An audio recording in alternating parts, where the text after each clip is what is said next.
Arcane Atlas Legends. Lost Worlds Eternal Stories. On the windswept plains of Salisbury, England, a circle of massive stones rises against the horizon. Stonehenge, a name that echoes mystery. Erected over 4,000 years ago, it has inspired awe, speculation, and wonder across generations.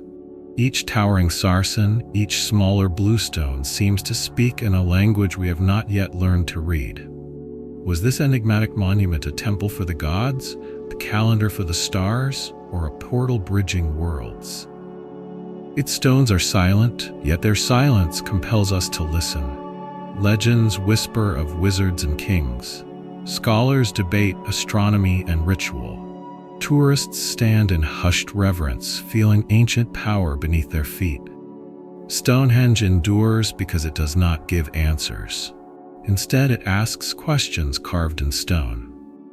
As the sun rises over its trilithons, shadows stretch like hands pointing skyward, reminding us that we too are part of this eternal dialogue between earth and sky.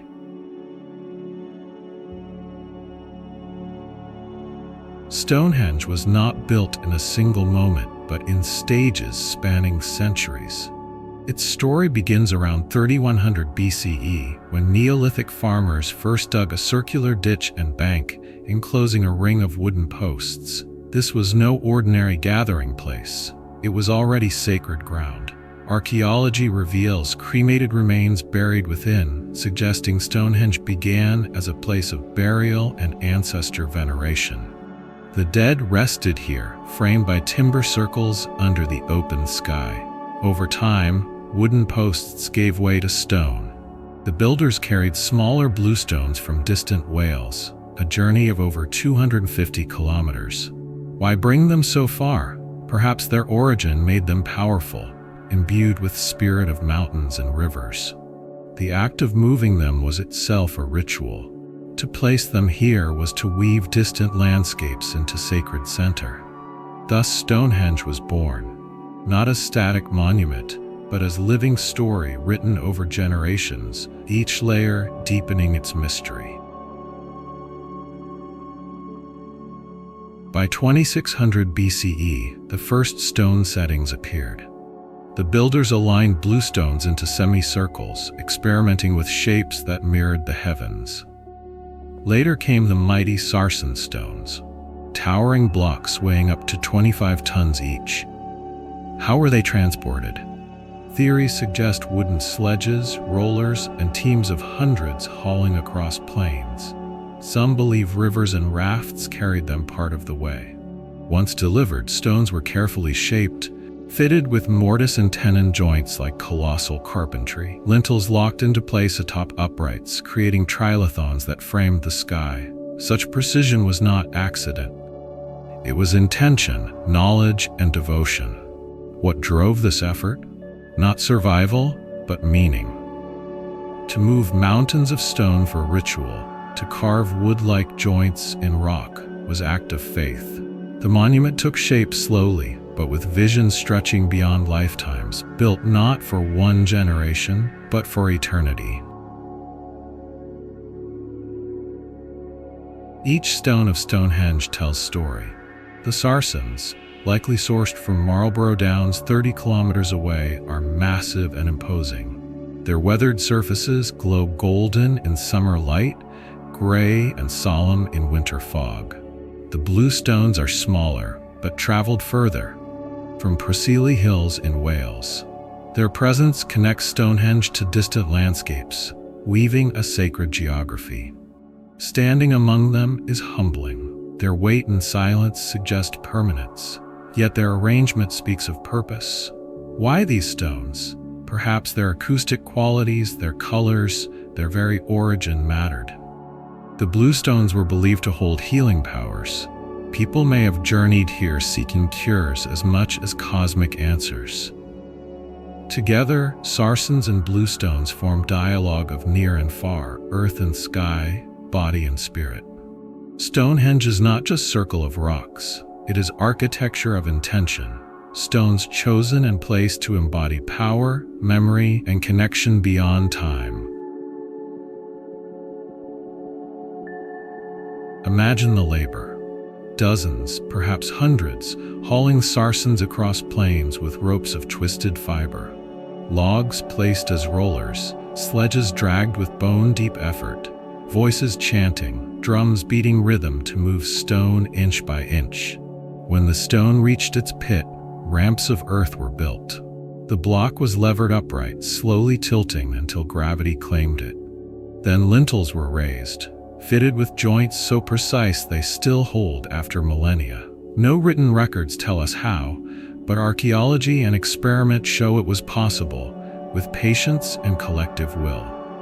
The act of raising stone was ritual as much as engineering. Each placement was ceremony, each alignment intention. To stand before a newly raised trilithon was to witness union of human strength and divine purpose.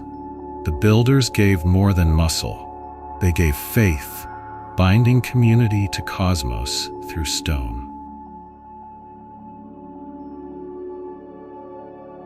Excavations reveal Stonehenge was cemetery as well as monument. Cremated remains lie buried within its earliest ditches. Later, barrows dotted landscapes surrounding stones with graves. This was no ordinary burial ground. It was place of honored dead, perhaps leaders, shamans, or chosen few. Stonehenge became threshold between worlds, where living gathered to commune with ancestors.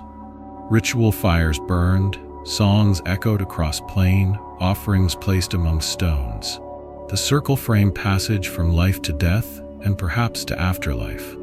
Bones tell of people from far away, some from Wales, Scotland, even continental Europe. They journeyed here in death, carried across miles to rest in sacred earth. Thus, Stonehenge was not only local shrine, but pan-British center, drawing souls from across isles. In circle of stones, human and divine met. The dead lay beneath, the sun rose above, and between them stood Stonehenge, silent gatekeeper of eternity. Stonehenge was stage for ritual. Thousands may have gathered here during solstices, feasting, singing, dancing as sun rose or set along stone alignments. Animal bones discovered nearby suggest great communal meals, shared in ceremony. Imagine the scene, fires blazing, drums beating, crowds moving through avenues aligned to stars. At center, priests or shamans invoked powers of sky, earth, and ancestors. The monument's geometry gave rituals cosmic frame. Every stone, every shadow was part of choreography linking human to universe. Rituals affirmed bonds of community and cosmos. To gather at Stonehenge was not only to celebrate, but to belong, to people, to ancestors, to gods. Even today, modern solstice festivals echo that ancient purpose. Stonehenge remains a place where humans seek alignment with something larger than themselves.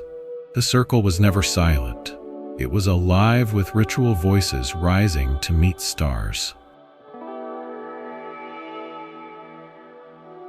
Stonehenge is not random circle. It is compass carved in stone. Its axis aligns with midsummer sunrise and midwinter sunset.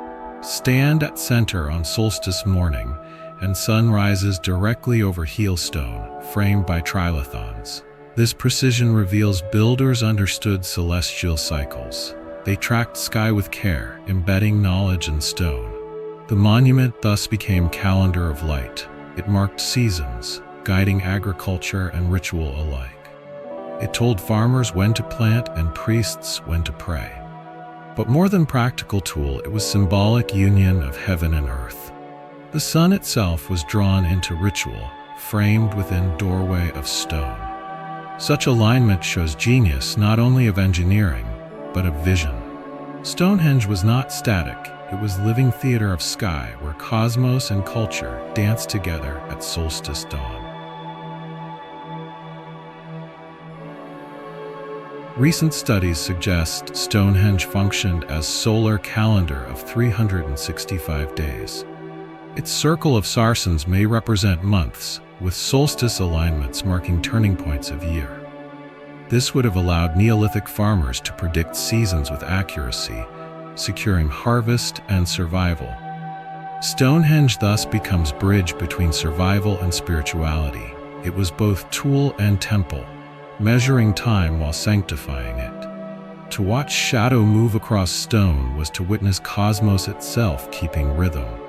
Time became tangible, visible in granite arcs. Where we use clocks, they used monoliths. Where we count minutes, they counted solstices. In stone, they inscribed order upon chaos, creating calendar that bound human life to eternal cycles of sun. Thus, Stonehenge was not mere monument. It was heartbeat of year, carved in rock, echoing with rhythm of eternity. The circle itself is symbol. Endless, unbroken, it mirrors cycles of life, death, and rebirth. Stonehenge embodies eternal return, the sun rising, setting, rising again. To stand within stones is to stand inside symbol of cosmos itself. The trilithons form doorways, thresholds suggesting passage between realms. They invite us to step from ordinary into sacred, from earth into eternity.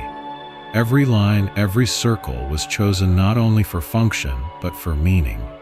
For Neolithic builders, geometry was not abstract. It was sacred language. Stonehenge was temple without walls, ceiling open to stars. It taught in silence, through shadow and stone, that human life was part of greater circle. Thus, Stonehenge spoke not only of time and space, but of eternity itself. By 1500 BCE, construction at Stonehenge ceased. No more stones were raised, no new circles formed. The people who built it changed, their culture shifting under new pressures. Agriculture patterns evolved, communities migrated, and rituals altered. What had once been vibrant center began to fade. Stonehenge did not fall suddenly, it simply lost its voice. For centuries it stood abandoned, a silent ring on empty plain. The knowledge of its builders, once so clear, dissolved into forgetting. Perhaps new generations no longer needed stone calendar. Perhaps gods of ancestors no longer held sway. Whatever the cause, the monument endured without meaning, awaiting rediscovery. In its decline lies paradox. Stonehenge outlived its makers, but not their memory. It survived as ruin, still whispering across ages, though no one remained to listen. Centuries later, new myths wrapped Stonehenge in legend. To Iron Age Celts, it seemed natural to imagine Druids performing rites among stones. Roman writers described it as temple of ancient priests, a stage for sacrifice and magic. Yet archaeology shows Druids came long after Stonehenge was built. Their ceremonies may have occurred here, but they were not its architects. Still, the image endures. White-robed figures chanting beneath trilithons, mist curling across plain. It is myth more powerful than fact. Later medieval tales wove Arthurian legend into stones, crediting Merlin with raising them by sorcery. For common people, ruins demanded story, and story gave them life. Though untrue as history, these myths ensured Stonehenge was never forgotten. Even in silence, it became canvas for imagination. Temple of Druids, work of wizards, portal of kings. Beyond myth, Stonehenge has long been seen as portal. Its trilithons form doorways, threshold spaces suggesting passage beyond ordinary. Legend spoke of it as gateway to other worlds, between life and death, human and divine. Modern mystics feel same pull. Standing within stones at solstice, many describe sensation of energy, alignment, unseen connection. Some theories imagine acoustic properties, the way sound resonates within circle, creating altered states. Others suggest magnetic anomalies link Earth and cosmos. Science finds no portals, yet symbolism remains. Stonehenge's doorway in mind, if not in physics. It embodies human longing to step beyond limits, to stand in place where veil between realms is thin. Temple, calendar, or portal, The monument allows each generation to see what it seeks. Its mystery endures because it is a mirror of human imagination.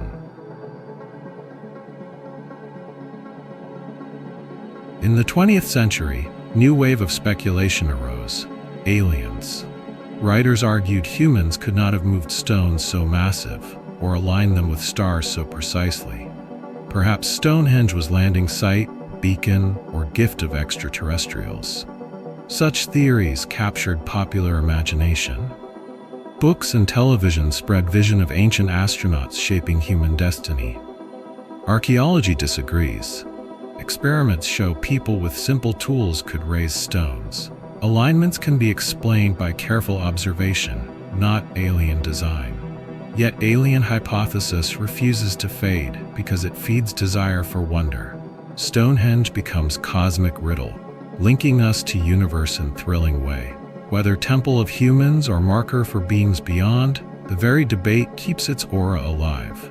Fact and fantasy entwine, ensuring Circle of Stones remains stage for stories larger than life. Modern archaeology approaches Stonehenge with tools ancient builders never dreamed. Carbon dating refines timeline of construction. Ground-penetrating radar uncovers hidden post holes and buried avenues. DNA analysis of nearby graves reveals people from distant lands, proving monument drew pilgrims across Europe. Each discovery deepens understanding. Yet with every answer, new questions emerge. Science shows how stones were shaped when they were raised, who was buried nearby. But science cannot tell us why devotion demanded such effort. In measuring stones, we glimpse skill of ancestors. In studying bones, we hear echoes of lives lived millennia ago. Science restores human face to mystery, reminding us Stonehenge was not built by aliens or wizards, but by communities of flesh and blood, driven by faith. Yet mystery remains, because facts alone cannot capture meaning. Stonehenge is more than data. It is enduring question carved in stone. During Middle Ages, Stonehenge re-entered European imagination. Chroniclers told of giants bringing stones from Africa, or Merlin using magic to transport them from Ireland. Others said King Arthur's knights were buried here. These tales reveal how ruin demanded explanation. Without science, people turned to story. Stones were too grand to be human work. They must be magic. Art and poetry cast Stonehenge as sacred, haunted, powerful. It was a place where legends breathed, a monument less of history than myth. Though fact was lost, awe remained. Medieval eyes saw not calendar but enchanted circle. This ensured monument endured not as forgotten ruin, but as wonder woven into Europe's cultural soul. Even today, Merlin's magic and Arthur's legacy linger, reminding us that Stonehenge is as much story as stone. Stonehenge inspired not only myth, but art. In Renaissance, it appeared in chronicles as marvel of antiquity. In Romantic era, poets saw it as symbol of nature's sublime. Painters captured lonely silhouette of stones against stormy skies, evoking grandeur and melancholy. It became emblem of human longing, ancient, mysterious, untamed. Later, in 20th century, countercultural movements adopted Stonehenge as symbol of spirituality outside organized religion. New Age seekers gathered here, believing circle radiated cosmic energy. Thus, monument has lived many lives: Neolithic temple, medieval legend, modern icon. Its meaning changes with each age, yet its presence endures. For artists, poets, and pilgrims alike, Stonehenge is canvas upon which humanity paints its dreams. It proves ruins are not dead, they are alive, constantly reborn in imagination of those who behold them.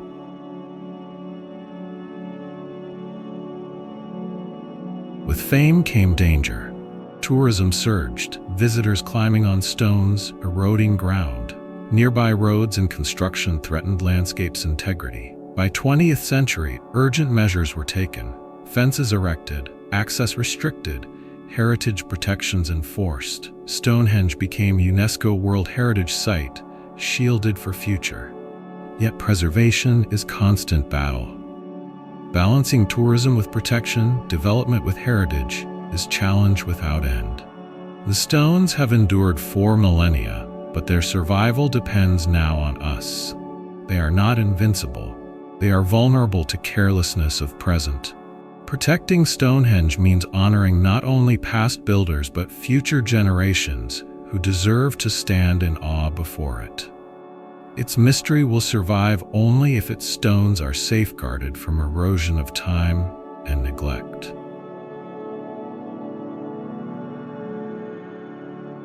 What does Stonehenge teach us? That human beings, even without modern machines, could conceive and execute vision beyond imagination. That meaning mattered as much as survival. People hauled stones not for shelter or war, but for connection. With cosmos, with ancestors, with eternity. It reminds us that wonder is as old as humanity. Our ancestors looked at sky with same longing we do. They carved their yearning into earth, raising monuments that endure millennia. Stonehenge teaches humility. Civilizations pass, languages die, but stones remain. It also teaches unity. No single hand built it, but communities bound together in shared vision. Its greatest lesson is not how it was built, but why. Because humans seek more than bread and roof. We seek meaning, and meaning endures in stone. At sunset, shadows lengthen across Salisbury Plain. Stones glow gold, then fade into silhouette against crimson sky.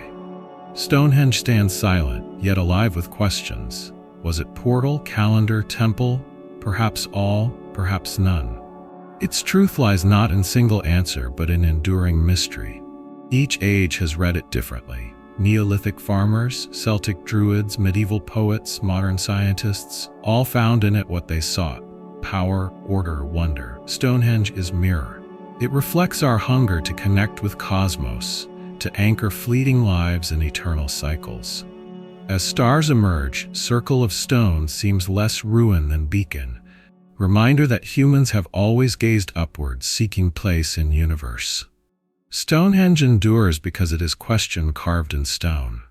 And perhaps the true answer is this: the monument was never meant to be solved, only to be experienced, circle of eternity, bridging earth and sky.